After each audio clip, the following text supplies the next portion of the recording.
everyone, this is Dr. Liz, and you're listening to Include with Dr. Liz. This show is about everyone, all people, including you. It's about people and their diverse lived experience in this world.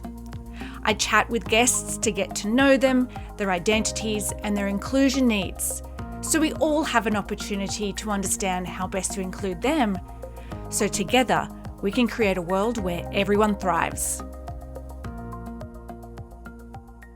Scott is an adventure-loving, gerkin-hating, highly competitive former Green Beret with a strong moral and ethical compass. After serving 18 years in the Royal Marines, he took the career path less travelled and left the UK to move to Australia. Now a specialist in transforming the ways of working in organisations in the US, Scott has the privilege of being my husband. Welcome, Scott, to the podcast. Thank you for having me, wife.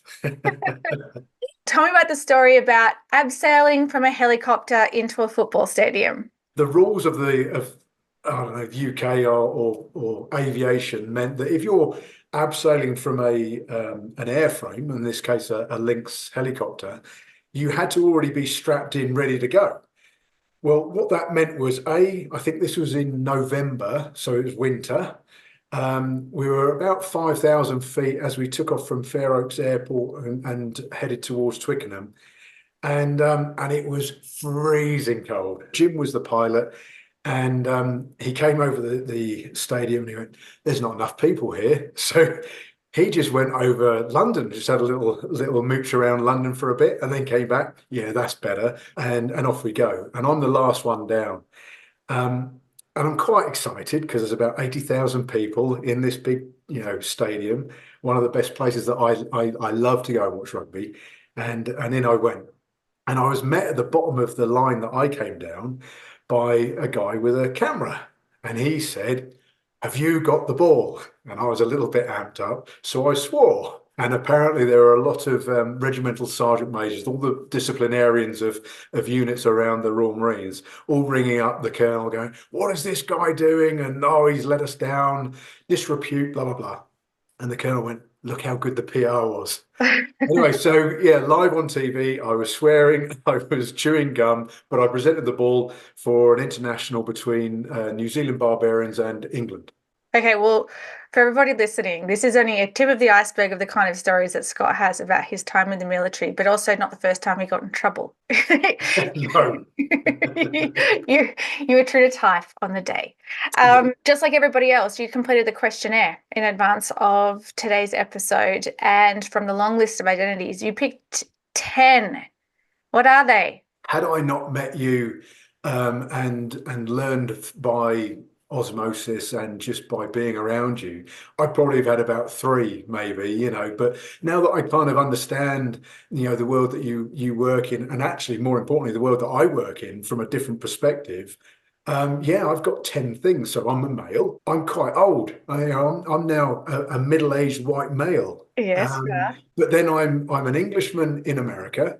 Neurodiversity, I got diagnosed with what used to be called Asperger's, now ASD. I got diagnosed with that about 5 years ago now. And alongside that, OCD. I've got a mental illness, I have extreme PTSD from time served, largely because of the time I served, and now I've got back pain and neck surgeries and back surgeries and all sorts of stuff. So I've got permanent injury as well. And of course, being ex-military, I'm a veteran. You forgot one of them, dyslexia. Oh, yeah. Oh, well. Yeah. When you've got 10, I suppose sometimes it's hard to remember them all. yeah, 100%. Some people might be listening and going, "Liz, who did you marry?" Special. Yeah, you're special. You're special to me. We're looking at a lot of intersectionality here, and you've already brought up one observation. From all intents and purposes, looking at you, you are a middle-aged white male carrying significant privilege around your gender and your ethnicity. But as we've raised, you've got a whole bunch of different identities that do require inclusion. I think what I'll do is I'll pick up with where you said as an adult, you only got diagnosed with Asperger's, or what we now refer to as autism spectrum disorder. So ASD is the acronym for those that are listening. What did it mean to you to get diagnosed? How did you get diagnosed and all that kind of stuff? One day I was in the office, and my manager at the time, Karen, said, Scott, can you come in the office? I just want to have a quick chat. Sure. So in I went. Shut the door. I went, oh, here we go. What have I done wrong now? Because I tend to say things and upset people without having any idea that I've done that. Anyway, so I've come in there, shut the door, and she went, look, I want to give you something, but I don't want you to be upset. I went, well, that's a tough ask. If I don't know what you're about to give me, I can't promise that I'm not gonna. Anyway, there was this plastic bag and something inside it, and she sort of handed it across the desk to me. And so I pulled out this book, and I can't remember the exact title, but it was something like Adults with Asperger's. And I giggled. I went, what gives you the right? Why do you think you know me that well? She went, my son's got it. I went, fair enough. And that sort of started the journey. And what I didn't know at the time is my son, who's in England, was largely going through the same thing concurrently. So it was around about exactly the same time we both got diagnosed with Asperger's, as it was. And it transformed my world. It really did, in I think, a really positive way. It was a very much a aha. That's why I do that. Aha, that's why I'm like this. It allowed me to be on the other side, almost looking back at me and going, okay, so you're this person. So what? Be aware that when you say things, people are not going to be able to keep up, or people are going to go, what do you want about? And all the other things that I'd met all the way through my life, which largely got me, the title of being angry or aggressive, or all those sorts of names, when actually it was that I was confused that other people weren't the same as me. When you do some self-reflection, when you get given a diagnosis like that, I imagine you reflect back on work experiences, like you were saying, you realized you were pissing people off without realizing you were doing it, for the most part, because your interpretation of emotion in tone is different to other people. So did it make you look back on previous relationships with family members, friendships, all that kind of stuff as well? And how has that changed? So the short answer is yes, I did look back. I looked at, history of interactions with the people that are no longer in my world and the people that are still in my world. Mm-hmm. And tried to do what I believe was the right thing, is say, hey, look, I'm really sorry. I'm really sorry that you thought I was angry, or you thought I was being aggressive at this point in time. That actually wasn't the case. And I know this is one thing that you always pick me up for, but I've got to say it for the narrative, I suppose, which is, when you're brought up in a system, an educational system that I believe failed me. I believed that I was always the most stupid person in the room. Now, when you understand the gift that I was given by Asperger's, I can see patterns of stuff really quickly. I can see immediately all the things, all the steps and interdependencies of everything, and I just assumed everyone else could. But what I really am trying to figure out right now, literally right now, is how I communicate those steps and interdependencies without overwhelming everyone who's around the table. I mean, fortunately, you got your living coach. Yeah, coach. It definitely helps. We're intersecting now, looking at your identity as a male, as someone that was a veteran, and you really owned that physicality in yourself and your identity. But you have acknowledged, it's not me telling you you're getting old. You told us you were getting old. Intersecting there. And then when you have more of what I'm going to call a permanent injury and limitations to your ability to continue being that physical, what has that done to your identity? December 18th of 22, broke my knee quite significantly. Didn't realise it because, I'm me. I had total knee reconstruction in the January, doing all the rehab to sort of get myself strong again and ready for the ski season. Fast forward to September, and I was doing a 500-pound, deadlift, and exploded my back. two surgeries in 1 week. Uh-huh. And on that second surgery, it was actually about this massive infection going through my body. And that's where I had this epiphany that, oh, wow, everything that I thought I was and that people knew me for all stopped instantaneously. And I had a meltdown. I'm going to interject there, Scott, because even I know that you're saying in the moment it felt like your status and your self-identity can be completely wiped away. But your close friends have come back to you and said, that is not what we valued you for. We valued you for other things. So it's really interesting that you saw your identity as being wiped, but the rest of us didn't see that being impacted at all. What I thought I was, what I actually am, what everyone else thought I was, and that hasn't changed largely at all. It's a really interesting intersection, not in terms of intersectionality, but an intersection between self-identity, how others see you, and how that's all woven together and reflects itself in your lived experience. Now, I do want to go back again because you mentioned something about school letting you down. So I think that was through the lens of autism spectrum disorder, but also dyslexia as Yeah. well. And I'll throw in there as well. I don't think it's fair because I know so much about you, so I'm going to throw all the bits in. But your OCD as well, which if you layer that on the top of your ASD, it not only do you want to know the answer and the specifics and the details so that you can get your head around it the way you need to think about it, but your OCD means you can't let it go. Yeah. So no wonder your teachers thought you were a shit. Well, yeah. I mean, that's quite a lovely summary. Yeah, they thought I was shit. Be serious for a second. I mean, the dyslexia thing, I don't necessarily think I owned that early enough. And I think had I, maybe the system would have helped. But, even when you fast forward, I mean, my son is 21 in March.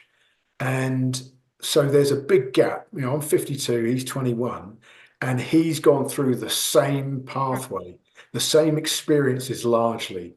The only difference is, and I think one of the things that he had is like an orange film so that he could read words more easily. Okay. But you're talking a big, 30 years, and that's as far as we've come, an orange overlay. Is there a time in a workplace that basically the workplace environment put barriers in place, just create an environment in which you couldn't really function to the best of your ability? So this one particular organization got me to come in to do the organizational transformation thing. Um, and I don't know whether it was active on their part that they put barriers in front of me, or whether I said some things and it upset people who are higher up, or whatever it was. But they largely removed me from the thing that I'm really good at because it threatened them. Depending on the organization, but depending on the people in that organization, will either let me, flourish, or will put me down and get rid of me because I'm a threat. Yeah. And I mean, threat, looking at you, perhaps threat. I mean, I could just with my finger come in and rub out the crease between your brow. But I've learned over time that hasn't been formed from being cranky. That has been formed from going, help me understand. So Yeah. the crease isn't what we assume it to be. What I'd also like to layer over the top of that, so I think threat's a bit of a harsh word, but I think that it makes them feel less capable when they realize they brought you in for X, but you've uncovered Y, Z, and maybe the rest of the alphabet as well. And part of the demonstration of your neurodiversity is your honesty. And so, yes, you can see it. You can see the patterns and uncover it, but you don't know how not to be honest.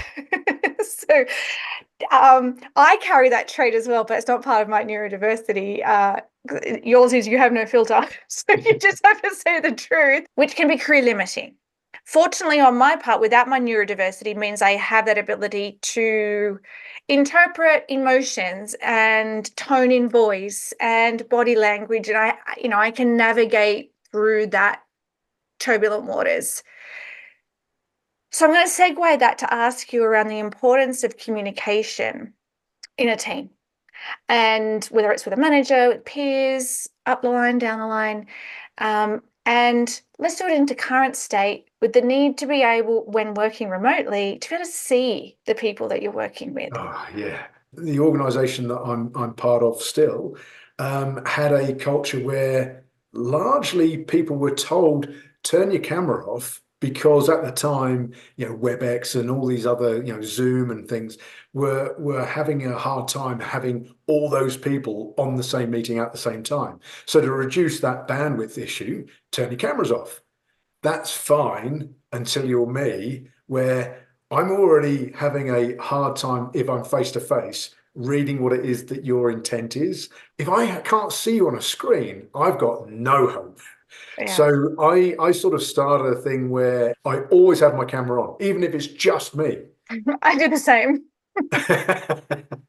I find it odd that other people, just, normal people that don't have a neurodiversity, don't also get the benefit of seeing another human. I can't believe that to be true. I just think it's an easy way out where they can still, be stroking the cat or playing with the dog or whatever it is they're doing on the side, concurrent activity. Fill your boots. But I mean, if we're meant to be at work, well, give me the courtesy, if nothing else. On the courtesy thing, so going in reverse order to what you said, it is about respect. If I'm actually speaking in a meeting and I'm just looking at black screens, how do I not know you're doing an email or playing with your phone or stepped away from your desk? Like, I could be talking into an empty room. So I don't feel respected. And when I'm not feeling respected, I'm starting to second guess myself and thinking, am I adding value here? So then that reduces my ability to be capable, because I start to go, I don't know. I communicate better when I can see your body language, whether you're understanding what I'm saying or you're not understanding. And then when I know that I should reiterate, or I know that we're about to brainstorm because I can see physically that you're ready to say something. Yeah. So important for communication. And I know there's a statistic, I wish I could memorize them, but it's something like 70% of communication is through body language. And so if you're turning your cameras off, you're limited down to 30% comprehension of what's being said. I think you find it's 84 or something percent. Okay. Non-verbal. Thank you, babes. Thanks for correcting me. But just sticking on that, yeah. I'm just thinking about meetings, and I find it easier to listen when I'm actively handwriting notes. But a lot of people, including you, have said, you've got to put that away and you've got to listen. I go, this is me listening. I never said that to you. I was sure it was you last week. No, I would never say that to you. It was clearly someone at work then. I'm going, no, this is me being very respectful to make sure that I've heard the words so that I can come back with questions of confirmation to you to make sure that I am aligned with what your chain of thought might be, so that I can then input and give something back. You make me reflect, though, thinking I often, when I'm writing notes, I'll say, I'm listening intently. I'm just taking notes. So perhaps that's something that you can add into your arsenal, but also then trying to then every now and again just look up, because maybe that's what you're forgetting to do. Let's talk a little bit about the veteran versus civilian thing. And so when you moved to Australia straight out of the Corps so that you could rip the Band-Aid off and see if you could do it on your own, you didn't have a really great experience in transitioning into civilian work life. The military, obviously, I would say to people who've not been in it, it has lots of processes in it, let's say. I think that there's a misconception that all militaries are the same. It wasn't this hierarchical, dictatorial, four-finger chest poking, you will do it like this. In the 18 years now, given my rose-tinted glasses towards the Royal Marines, as you well know, I can only remember being given one order. And bearing in mind, I left as a major, not giving any orders. I'm going, that's not very hierarchical or dictatorial at all. So that's sort of the background I came from. You were asked to think, you were asked to solutionize, you were asked, no matter where you were in the rank structure, to come up with opinion and see if you can do good. Then you go into the civilian world. And that is largely not the case. So my experience in Australia was that I got there, had to earn my stripes again. That's fair enough. But those organizations that allowed me to go straight into and work with the C-suite, I did really well. Those organizations that didn't, I didn't. Now, I don't know whether that was, transitioning to Australia, where it was a little bit more laid back, where when you say we're going to meet at 12, well, 12:10 is okay. Or actually at 11:59, I've gone surfing, or something else is more important. It was the lack of consideration, respect, those sorts of things that I found in Australia, that I assumed it was just Australians doing this until we came to America. And you go, Mhm. maybe it's just civilian world, Yeah. that they just don't care as much. When you get to know Scott, he is not a fan of Australia. I continue to remind him that he met me there, so he has to like it just a little bit. But it's because he's attaching his transition into civilian life and how difficult that was with Australia versus seeing it as military versus civilian life. Now, you yourself did just mention about, and then you came to the US. Tell me about the language differences in the workplace. Because, like, you have some language that you've taken with you from the military, say. There is a term called mucker that you use. Uh, which really is like it's like you've gone up from just friend to mate. You were using that at work, and someone came to you and thought you were saying something else. I think it was phonetics rather than it was anything else. I mean, the lack of understanding and meaning around words, whatever that word might be, Google it, find out. But because it sounds like something, you change the M to an F, it's a funny kind of aside about the language differences. You and I both, I swear a lot. yes. Yeah. Don't tell my mum. Oh, that's all right. If mum's listening, she swears too. But that's not the norm here. No. And look, I think that again, in the 12 and a half years in your country, I tried to get better at not swearing. And Mm. actually, it was one of the reasons that I started removing myself out of the Sydney Swans. I left the military because I wanted to see what I could do on my own 2 feet. So when I went to Australia, and my first job was being a strength and conditioning coach in another all boys club. Well, there's no way around. Australians swear a lot. Boys' clubs swear even more. And so there was no difference from where I just come from, apart from war fighting, of course, to now where I was. So that I wasn't assimilating into Civvy Street. So those first sort of 2.5 years in Australia didn't help me very much. And then I think when we come here, to your point, it's a little bit more frowned upon. You can see them sort of moving back in a gasp. But again, I think the difference is because you do have an accent, that there's a pause for thought. Mm. Certainly in my interaction with the people in the place that I work, there's kind of I don't think he's meaning that in aggressive, nasty kind of way. So I've we'll been I've been told that when I say bloody hell, it sounds posh. And I said, if you're an Australian, you hear me say it, you're not going to think it's posh. I want to just talk about as well PTSD. Now, I don't know. I've never sort of questioned. I know how it plays out for me in my relationship with you, and I now know not to. I know not to try to roll you over when you're snoring because you'll think I'm telling you it's time to go to war. And yes, we can laugh about it. We've accommodated that in our relationship with earplugs. But I think people have a misunderstanding of what PTSD is, and there's some potential fear around what that looks like when played out in the workplace, and perhaps there's a barrier to entry for veterans into employment. So, can you try to sort of demystify that for people? Yeah, being pretty young. I was 19, 20 when I first went to an active, deployment, operational deployment, as we call them, where you've got live ammunition and there's people getting shot at and blown up and things like that. And that does have an impact. And certainly that's where this started for me. And it was largely because of I couldn't control my reaction to things, particularly loud noises. I remember coming out of West Belfast, and I was an alcoholic for 3 months. Every day drinking for 8 hours every day to try and numb that and reduce the impact that I had no control outwardly over a car backfiring, a door slamming, or anything else. Then you sort of fast forward And I think that, what we've just been talking about, assimilating into civilian world, that's largely where the PTSD for me is, where now, I don't react. I can control my reaction to a loud noise or whatever. So it's not about that. It's not about what I saw or observed or anything else. It's nothing to do with that. It's more to do with trying to assimilate into this new world where they don't necessarily understand you. You certainly don't understand them, but you're trying. Both, hopefully, are trying. And to your point about, I think that there's a lack of understanding because they don't want to ask, what does that mean? What is that like for you?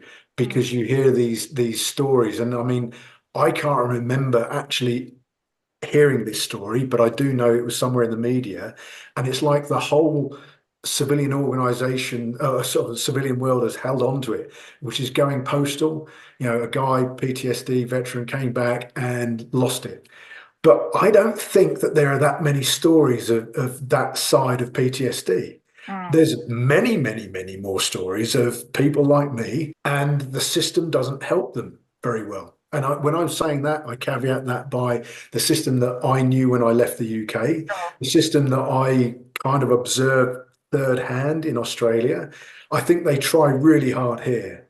I love the amount of respect they try to show, or they do show veterans.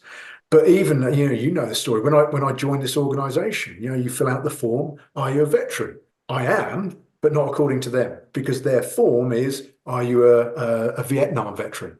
Are you a protected veteran? Well, no, I'm not either of those things, but I am a veteran. But according to the form, I've lost 18 years of my identity. How does that help me with my PTSD? Yeah. How does it help me assimilate? Which proves that form was about them counting numbers of identities versus how can we best include you and meet your needs so you can thrive in this workplace. Yeah. So you can only speak for yourself. And that is absolutely true. We're only ever an expert in our own identities. None of us are an expert in anyone else's identities, even if they're the similar identities to ours. So speaking to your own identities and your own lived experience, if you were to give advice to someone that was in a relationship with, or a family member or a sibling of someone like you, how do I best support you? How do I create an environment at home to thrive? That is a really tough one to answer. And I don't want this to be a what would you call it? A loving response because you're my wife. But I was only thinking about this yesterday, that why do I do as well when I'm around you? Is that because you've accommodated me without me knowing or realizing?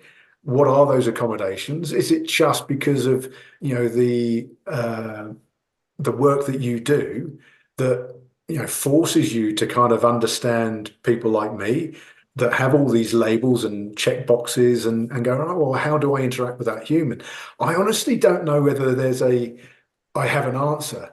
All right, so if you're going to find it difficult, what makes this relationship work? And I don't mean from a loving point of view. What do I do that others could do for someone like you? Don't assume you know my background. Know how and what I'm thinking when I'm thinking it, and interject when I'm about to say something. And I say that funnily, flippantly to you, but the assumption thing is a big one. The amount of times that people have used military acronyms or tried to, or use anecdotes that they've read somewhere in a military book when they've never stepped foot inside the military themselves, have no family members there. Don't try that, because that's disrespectful to me. Try and understand, absolutely, but try and take me on that journey in your own words, from your own experience, your own background. What about in terms of accommodating in the workplace, things like your autism spectrum disorder, sensory processing? My ASD allows me to follow multiple conversations concurrently, but it also means that I'm trying to input into all those conversations at the same time. I need to be tucked away somewhere, isolated, and I'll come to you when I need to have an interaction, but just leave me over here. And that's not me trying to remote myself from you. It just means that I can be cognitively better than if I'm in that big open opposite office environment. Yeah. So that's a really good example of how space and environment is really important. Is there anything around accommodations or anything that you kind of need that you know that you work better? So as a manager, like what could I do to make sure that you do really well in your role? At the very least, you allow for questions of confirmation. So I want to circle back to age. The reason I want to circle back to age is thinking around how does it impact your career choices at this point? Do you think it's in your mind as being a potential barrier, or is it a real barrier now? Yeah, actually, it's something that is really, really present. You've got friends that have been unemployed that are super capable, super experienced. And as soon as they hit their late 50s, if they make a career move at that point, yeah, what? It's a little Yeah. scary because we need to work until we're 65 to earn enough to retire. Yeah, I mean, I don't have necessarily an answer, but the point is, you've got these really capable humans there, but because they're a little bit later in age, all of a sudden it just stops. Mm. Um, and that has an impact on you and I because we've experienced it through that lens that our mates are now in that predicament. So it makes you go, I need to cling on to this. And then you stop being disruptive. You stop being as capable as you otherwise are, doing the stuff that you and I, met 10 years ago now doing. I mean, we've got no answers for that at this point, but it is omnipresent Yeah. in our household, isn't it? And I think tie that back to, the question you had earlier about that epiphany I had after that second surgery, where I'm no longer, young. I no longer can do all these things that I used to do. You tie that with the last answer, the last sort of question, sorry, and you go, wow, you can see why people really start slowing down, Shrinking. being isolated. Yeah, like literally physically shrinking. I go, wow, that's a really interesting observation. What am I going to do about that? So the questionnaire that you completed along with everybody else, there was a question around my history, identity, and beliefs are respectfully considered by the people I work with and the community I live in. And you did just shy of strongly disagree. So you said you disagreed with that. Why do you find that people aren't respecting your history, identity, and beliefs? Given that it's taken 18 months to get into a position where people are now actually and actively asking my opinion, that to me says they don't respect the fact that I've done literally this as a civilian for 14 years, notwithstanding how often I did it in the military leading up to becoming a civilian. I mean, all told, I've got about 25 years of doing this one business activity, transforming organization, taking from there to there. And the fact that it's taken 18 months for anyone in my organization currently to go, what do you think? Wow, how disrespectful is that? In an ideal world, what is the ideal perfect role and environment for you? Give me constraints that I can work in, that I understand, that are very clear to both of us, and allow me to decide, let me lead. I love to lead other humans. Let me do that and let me change stuff. I mean, I will find, as you well know, faults in pretty much everything straight away. But I'll also give you solutions to that fault. This world, this civilian world that I'm now in, is full of people who go, "That's a problem. Uh-huh. What's the solution then? What's the mitigation? Give me that." Oh, I don't know. Well, don't point it out then. So I think give me an environment where there's lots of problems, and I've got freedom to decide. And I think one of the things is also really important for you is direct and honest feedback, timely. Yeah. Thank you so much for your sharing today, Scott. It's also helped me to pull out learnings from this episode because I feel like every day I'm learning to be a better partner to someone that has the inclusion needs that you have, which is something beautiful in our relationship because you do the same for me. So I'd like to thank you for accommodating my inclusion needs as well. You're very welcome. My pleasure.